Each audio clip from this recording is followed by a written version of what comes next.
How's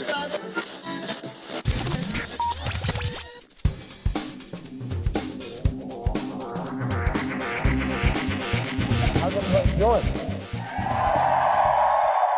Okay. What's up, Nick? So, Stephen, welcome to MCM Comic Con. How does it feel to be amongst the fans today? Amongst my people? Yes, amongst your people. These are my people. Yeah. Feels good. Good. Yeah. And how are you enjoying Londonium? How am I enjoying London? Yeah. Oh, man. After Los Angeles, no offense, Los Angeles is my favorite city in the world. My third favorite city is Toronto by default, but my second favorite city is London. Yes. Yes. My wife and I talk all the time about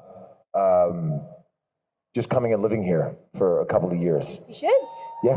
Yeah, absolutely. We welcome. You guys anyone have a couch that's free or? Okay. I think you've got about 1,200 couches, so take your pick. Okay, so let's go right back to the start. Stephen. Okay, what was it about Arrow that you just, when you read this part, that you thought, yeah, I want to do this? Well, that's a compliment. I was out of work. Right. Okay. And I didn't hear about Arrow. My cousin Robbie told me about Arrow. We were at a hockey game on Saturday night, and he goes, "Have you read Arrow yet?" And I go, "What's that?" He goes, "It's based on the Green Arrow." I go, "Who's he?" Sorry. And he goes, "Yeah, I just read the pilot, and I'm going to go audition for it, but the entire time that I was reading it, I was picturing you, so that's not a good sign for me." That was it. Like, it was the right pilot, right opportunity, right time. So I know you're here. My goodness. So tell me, what has the most fun you've had playing Oliver Queen? Have you ever worn a superhero suit? I don't fancy it because it looks rather warm. You would know if you had. Have you? No, I've never worn a suit. It's awesome. Is it? Yeah, it's really good. Wearing a superhero suit is really, really... Is it not warm? Well, I didn't say it wasn't warm. I said it was awesome. It's awesome and warm. It has two settings. One, sweating to the point that you're worried about your health. Yeah. Or freezing. There's really no in between. So tell us then your experience. So, because it's not like it's Batman or anything like that. What is it like wearing the suit, like, and moving around and things like that, and shooting arrows? So the very first time that I put on the suit, it was designed by Colleen Atwood, who, when I went to her home in, I think it was Malibu, somewhere in the area, I looked up and I'm like, oh, cool.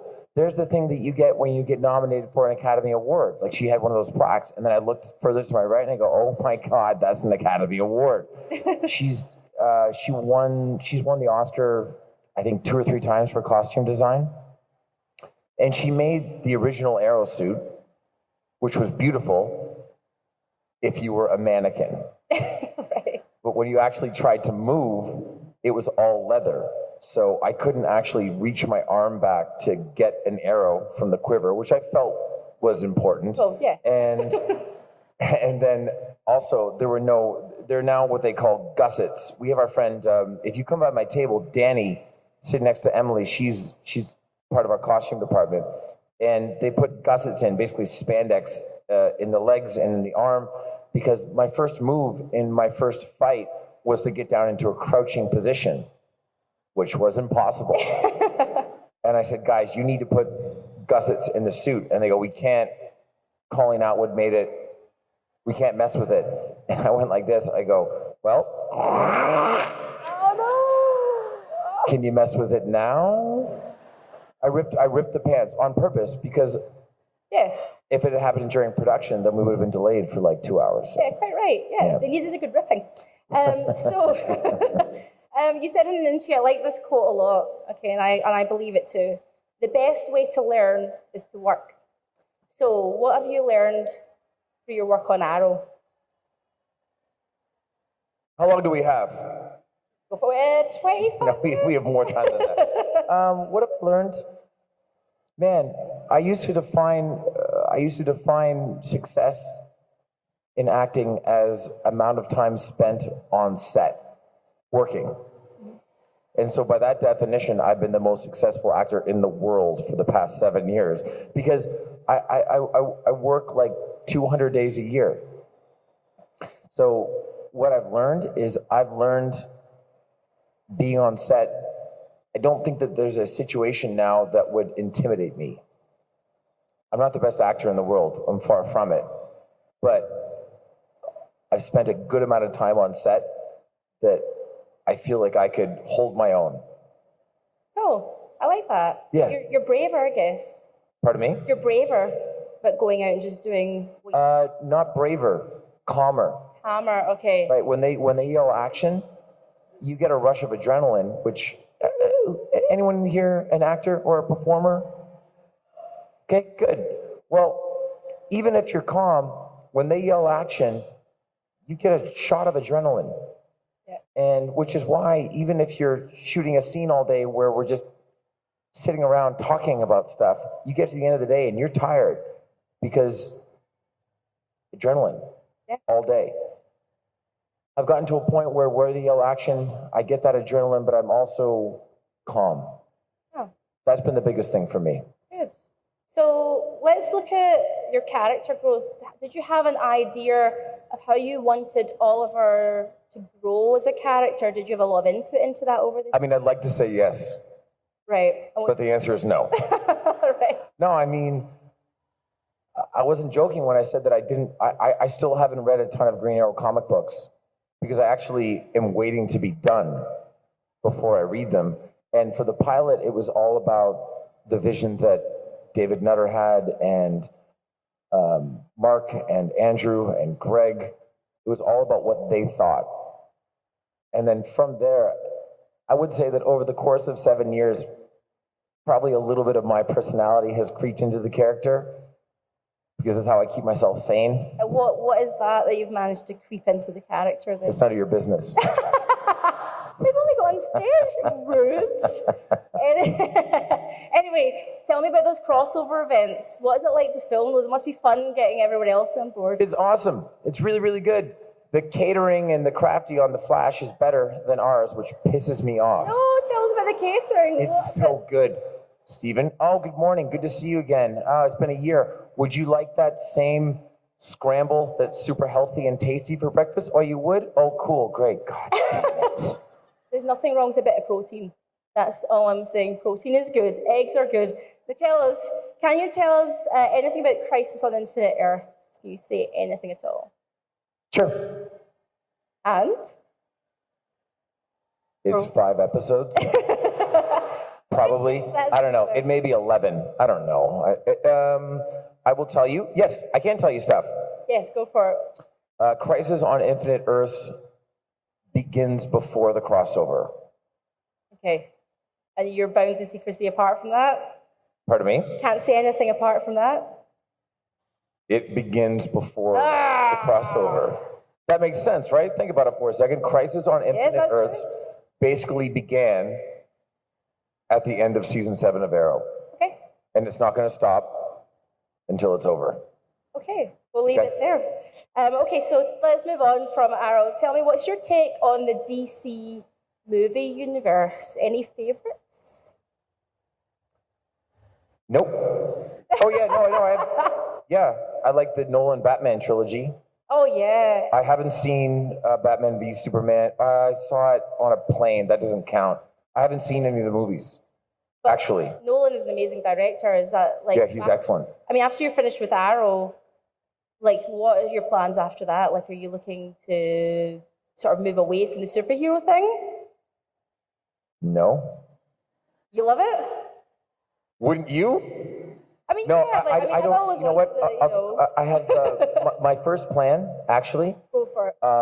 When I moved to LA, I always wanted to buy a house in California, and my wife and I did in December of 2015.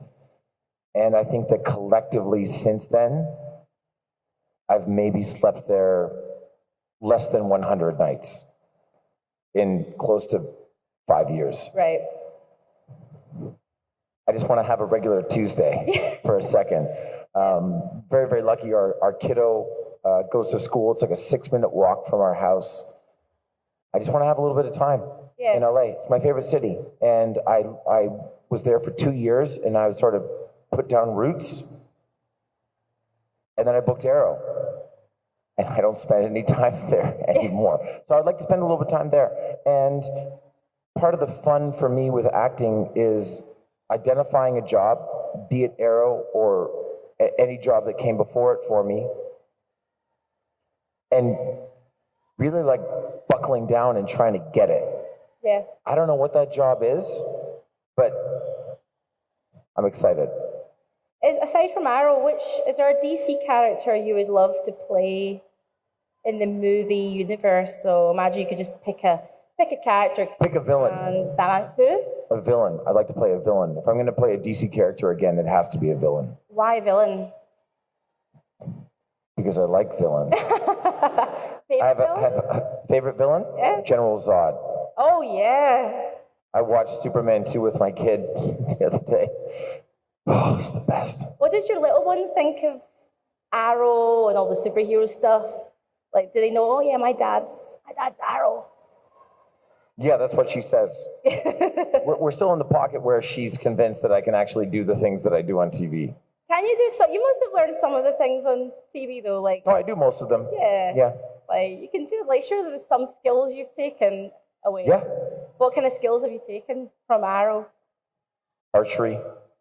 Well, I just can't. You know what? Actually, here's a true story. I went to a carnival. Was it this past summer? I don't think this past summer, but the summer before, and they had an archery game. And I took the first shot, and of course, it's a carnival, so you know that the sight is off. It was a crossbow. So I realized that the sight was off so that the person didn't win the biggest prize. I go, okay, I get it. And then I took my second shot, and I go, bullseye. And the guy goes, no, it has to be like you can't see a tiny bit of a line or whatever it was. And I go, call your manager. Manager comes over and goes, no, sorry. I had 4 shots. Third shot, bullseye. Oh, yes. They couldn't say shit about the third shot. And then later in the day, so I got the biggest stuff. It's a unicorn piglet. It's this big, right?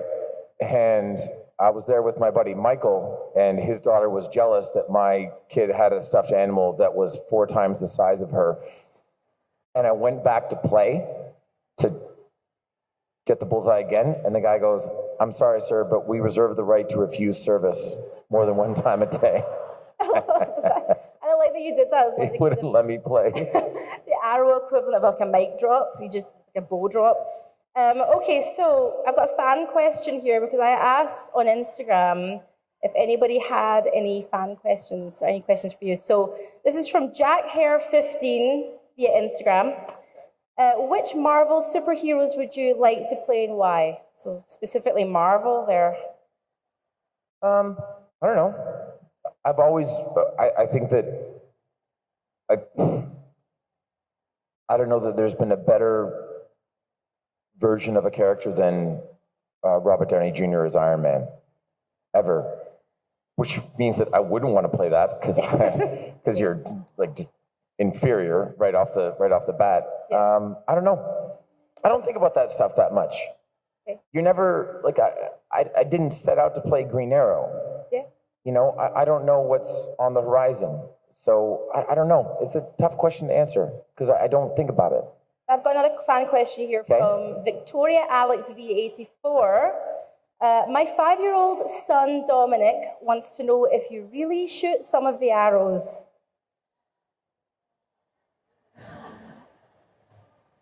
For Dominic, yeah, all of them.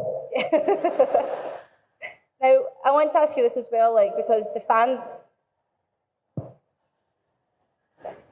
the mic's back on. Yeah, all of the arrows, people, every single one. So tell me, the fandom is strong with the Arrowverse. What is the question you get asked most by fans that you're like, oh, this one again? Apart from that Arrow question.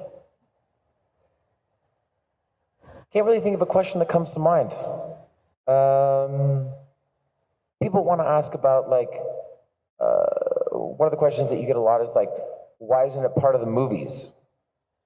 And to me, it's like, well, I don't really draw a distinction that much anymore from television and film. Like, what's all of the kind of seminal, aside from Avengers, right? Like, the water cooler topics are television, be it the Arrowverse on a much smaller scale, but Game of Thrones, like, when people try to go back through the aughts and think of the defining film, they can't, because the defining film of the aughts was on television. It was The Sopranos, right? So it was Mad Men. It was... So yeah, people are like, why aren't you involved in the movies? And I'm like, why would we want to be? Yeah. We're doing just fine. Yeah, exactly. Yeah. I like the TV stuff. I watch all the TV stuff. I watch all the movies. I enjoy everything. Yeah. So it's there for... I mean, if you could pick between a 2-hour movie or a 3-hour movie, or however long Avengers Endgame was, I heard it was like 5.5 hours or something.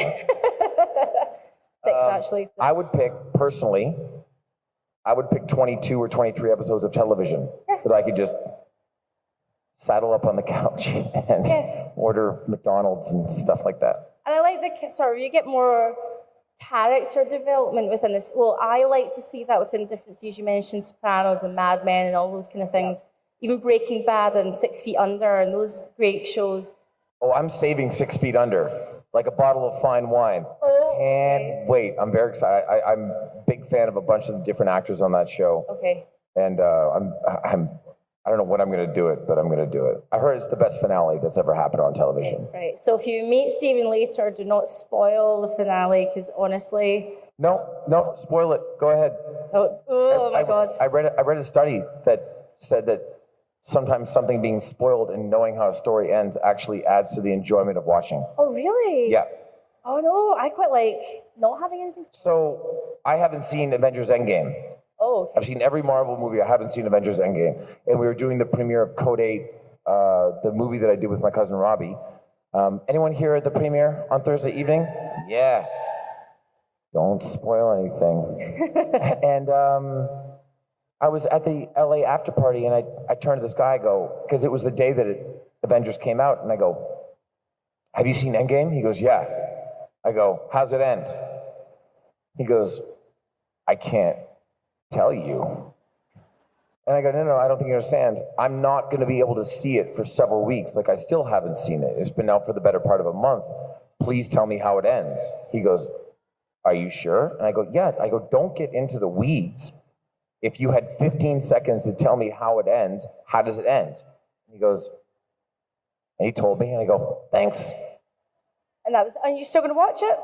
Mm-mm. Oh, that's it. Can't wait. You guys want to know how it ends, or no? Never mind. I'm sorry, I messed up. I'm going to ask one more question, but I'm going to say this to you guys.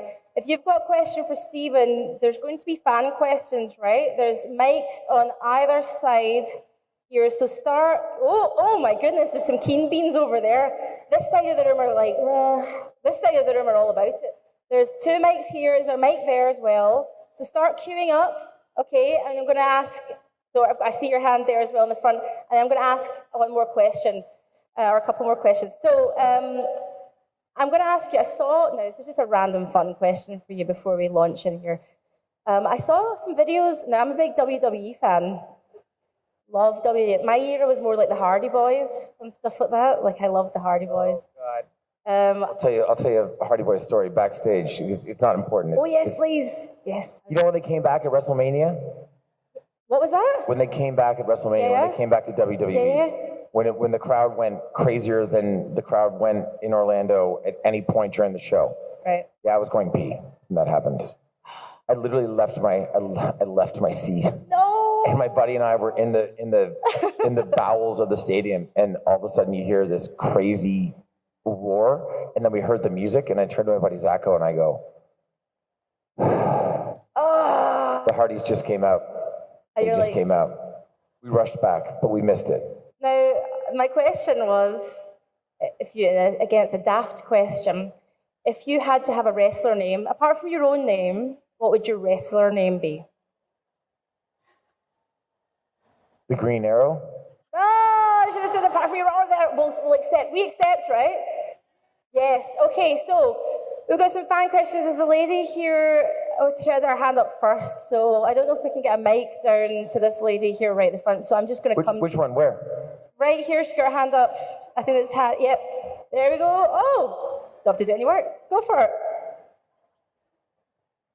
Was your proudest point raising the money for Seriously and F Cancer? So thank you. I see you. My daughter went to the Harry Potter tour yesterday. Yeah, she did. We had to bring a couple of extra pair of pants, but she really enjoyed it. It was excellent. The question was, I don't think that the Sincerely campaign or the F Cancer campaigns were necessarily my proudest point, but having a platform and being able to be philanthropic and raise awareness for causes that are important to me, it's just awesome. It's really cool.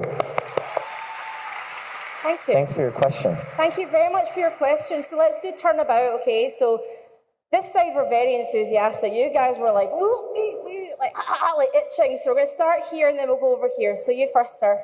Okay, so you talk a lot about Game of Thrones on Twitter. I just wondered what you thought of the finale and which villain you identified with the most. Which villain? Yeah. I don't know about which villain, but here's a good Game of Thrones story without spoiling anything. My friend Mackenzie, her favorite character is Podrick. And I was at Toucans in Soho, best pint of Guinness in London, apparently, according to Paul Blackthorne. And as I was walking into the bar, I heard some guy go, "Yeah, my buddy, hey, I played Podrick on Game of Thrones." And I go, "Excuse me, pardon me? You know Podrick?" He goes, "Yeah, he's my mate." I go, "All right, cool, man. Every single pint that you have here today is on me. Whatever you want to order is on me. My friend Mackenzie, here's my phone number." I gave it to him. I go, "My friend Mackenzie, Podrick is her favorite character. Can you please ask him to record a video for her?" By the way, no pressure. If you can do it, great. If not, pints are still on me. We high-fived. I went back out. 2.5 hours later, this dude recorded like a 75-second heartfelt video for Mackenzie as he was walking through the streets of Manhattan. I've never seen someone laugh and cry at the same time harder than Mackenzie did. And it brought me back to, like, every once in a while I get to do that. So I'm glad that he's a good dude. He is. He's a good dude. Game of Thrones. Man, jeez. Hard question. There's so many. I don't know who my favorite villain is, but I was definitely rooting for Dany to do what she did in episode 5. Right, you guys know what that Sorry. means. Thank you very much for your question. And yes, Podrick is a lovely bloke. Off you go over here. Hi. Funny you were mentioning the video thing. Me and my husband are massive Arrowverse fans, but he's not here. He's home with my 4 kids. Could I record a little video saying, "Terry, you failed this city"? Yeah, are you ready? Okay, silence, please, while we record this video. You good to go? Yeah. Terry, it's good that you're home with the 4 kids. So you haven't failed the whole dad thing, but you have failed this city. Thank you. Thank you. I did have one question as well, though. I'm a massive Doctor Who fan. I'm just wondering if there's any John Barrowman stories we haven't heard. Yeah, there is. It involves a restroom in Orlando, and it's his story to tell, not mine. It happened like 4 days ago. Thank you very much. Okay, let's go to the left side of the room here. Hello, go for it. Hi, Stephen. Hi. It's lovely to see you back in London. Thank you. I know you said that London is your second favourite city, but try visiting Glasgow, because you'll be more... I haven't been to Scotland, yes. and I would like to go. I'd like to second that about Glasgow, please. And I have a sofa if you want to come visit anytime, you know. Do you have a couch? Yeah. Okay. My question is, throughout the Green Arrow, you first of all started off as a vigilante, and you were almost like the good bad guy. And then towards the end, you worked alongside the police, and you were the good bad guy. So which aspect of it did you enjoy more, being the vigilante or working in tandem with everybody? I've always gravitated towards characters where there's a little bit of moral ambiguity. I don't care if you think that Oliver is a good guy. I don't care if you think that Oliver is a bad guy. I care if you don't care. That's what bugs me. So a lot of times people will get upset. They'll go, well, the character development, I feel like there's a regression. He's a flawed guy. And I've said this multiple times, like there's a part of me that, reads the scripts for Arrow that like wants everything to work out, but there's a bigger part of me that I have coined, and it's weird to talk about myself in the third person, evil story Steve. I like the worst things to happen. Like I really like, I want Oliver to do terrible things. Great. Sorry. I do. That's me, because I find that interesting. That's why I wanted Danny to do what she did in episode 5.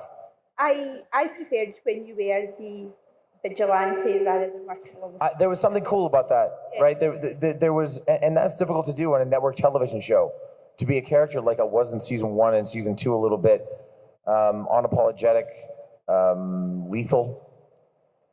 That's cool. Can I ask one favour as well? Sure. My bestie. Quickly. My bestie and my girls were in the front row giving a wee wave. You? Thank you. Thank you very much for your question. Let's go over to this side of the room. This gentleman here. Hi.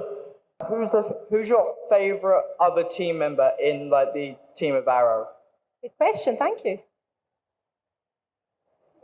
Tommy? That's cool. Okay, next question. We're flying over here. Lady, the blonde lady here. Go for it. I want you to know who's your favourite villain that you faced in the past 7 years. My favorite villain? Yeah. In the history of the show? Yeah. Prometheus. Very good. Okay, over here, or swing over here. Yes, question please. Hello. Hey, man. It's an acting question. I'm an actor. What sort of method do you use when performing as an Arrow? Well, I mean, there's a couple of different things that you can do as an actor. One, there's the whole audition thing, which I think that people need to focus more on getting the job. Like, imagine like it's a job interview. And then when it comes to just, when it comes to performing, for me, it's all about not having too firm an idea of what you want to do in a scene. That's one thing if you're doing a stunt sequence and there's moves that you have to make and you have to like hit specific points of choreography. But for me, when I'm performing a scene as Oliver or just in general, it's about knowing your lines, but not necessarily having a firm idea of what's going to happen. Because if you have a firm idea, but you're in a scene with someone else, then you're not paying attention. Cool. Thank you very much for your question. Thanks, man. Stephen, Yeah. you have been bloody wonderful. Thank you very much. But you're going to be here tomorrow again, right? I'm sleeping here tonight. Right there on my sofa. Yeah. Yes. So We're going to mash them together. unless someone lives close by with a couch, then I'll be there. Well, as I said, I think you got about 1,200 couches out there, little heads. Very like good. this. So, Stephen, we're going to see you tomorrow for the Arrowverse panel. So if you guys had any questions, there will be a chance to ask them again tomorrow. We're going to be clearing out the stage, by the way, for the next panel. Stephen, you are awesome. Thank you so much. Can we have the biggest round of applause? So happy to be back in London. Thank you, guys.